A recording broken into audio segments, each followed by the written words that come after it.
guys ready to have a good time? Then please welcome to the stage the one, the only, Vinnie Brand. Let them hear it. Come on, the club's open. We're very careful. You see everybody walking around masked. I'm nuts. Sometimes people will shake my hand, and then I inadvertently touch myself in the face, and you'll see me. I'm like, I body wash in alcohol. I can't wait till they find out that shit's causing cancer. I'll be dead in like 2 weeks. And they'll classify it a COVID death, that much I'm sure.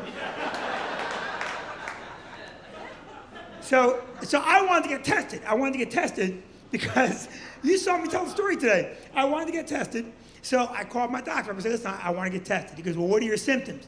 I go, I don't have any symptoms. He goes, well, we can't test you. I go, but asymptomatic people are the most dangerous. I'm trying to be responsible. I want to get tested. He goes, sorry, Mr. Brand, if you don't have symptoms, there's no problem. I go, but aren't asymptomatic people the most dangerous? He goes, well, they are. I go, well, then shouldn't we be testing asymptomatic people? He goes, it doesn't work that way. You have to have symptoms. Do you have a cough? And I go, no. He goes, you have a fever? I go, no. He goes, well, I can't test you. And that pissed me off so bad, my blood pressure went up. And I started getting hot under the collar. And I go, hey, this is really pissing me off. He goes, well, you have to have symptoms. I go, well, I feel warm right now. And then I coughed because I was dry-throated. And then my wife punched me in the arm for lying. And I go, and I got body aches. And he tested me. He goes, all right, come on down. And so I tested. Now, my wife also wanted to get tested. She had to go to a different facility.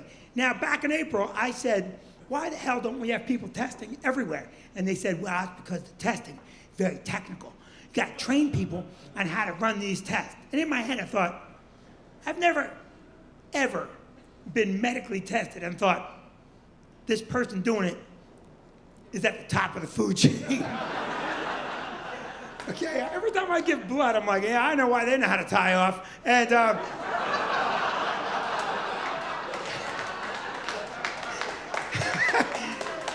so they said you can't test, you gotta be trained. So my wife goes to CVS to get her test, okay, and I drive her over there. Now, I'm not making this up. You drive to CVS, and you go, where do I get tested? They go, you go to the drive-up. And my wife goes, oh, they're probably gonna come out and test you. No, this is what they do. You go to drive-up, and it's like an old banker window, and they put the test kit in the window, and they slide it out to you. And you take the test kit. And my wife goes, do I pull up over there? He goes, no, I'm gonna train you right now how to do your own test. Okay, and in 4 minutes, he taught my wife how to test herself, and we got the test results back, and they're negative. Now listen, there's two things I'm gonna tell you about that. Number one, all right, we should have been tested in fucking April. Number two, there's no way in the world she did it right. I won't even make out with her now. I'm like, yeah, I don't trust your results.